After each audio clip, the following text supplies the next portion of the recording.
If you eat a lot of food and you develop stomach complication, you will end up farting in front of people and they will tell you different things. What if you fart in front of an engineer? If you fart in front of an engineer, this is what he will tell you. That the combustion that is happening through your turboannular chamber is resulting into gasification.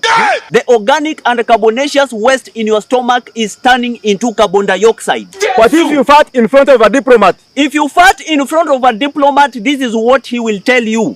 That I think food in your stomach is facing a lot of anarchy. And that is why unwanted air is being declared as persona non grata.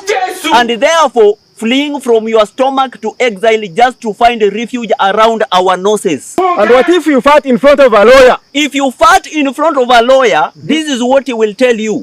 That the air that you have just released from your stomach is not a mucus curiae to the general public. Your stomach needs cross-examination from the doctor in order to rule on the best medication. If not, your friends will adjourn themselves from you till further notice. Electrician. If you fart in front of an electrician, this is what he will tell you. That I think the fuse in your stomach has just blown.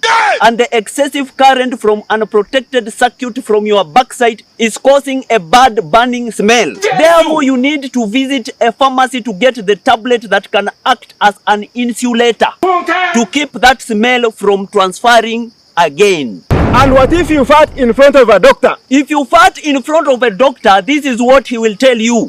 That you have just done the release of intestinal gas from the digestive system via the back passage. This process is called flatulence. You need an anti-gas diagnosis to avoid the accumulation and expelling of gas through the rectum. What about historian? If you fart in front of a historian, this is what he will tell you.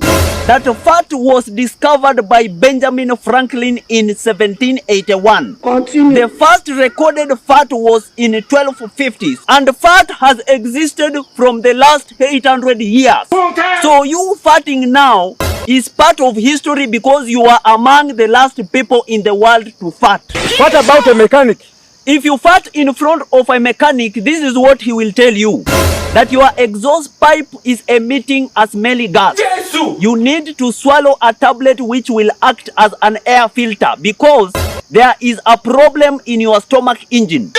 Let the doctor check your stomach PCV valve, blown stomach gasket, faulty stomach cylinder, bad stomach piston rings. If not, you need to seal your backside turbo. What about if you fart in front of a villager? If you fart in front of a villager, this is what he will say. That, you have spoiled the air. But according to the smell, you must have eaten a mixture of beans, eggs, cabbage, sweet potatoes, yams, and porridge. So, that villager is you. Get out of here. Why are you running? Why are you running?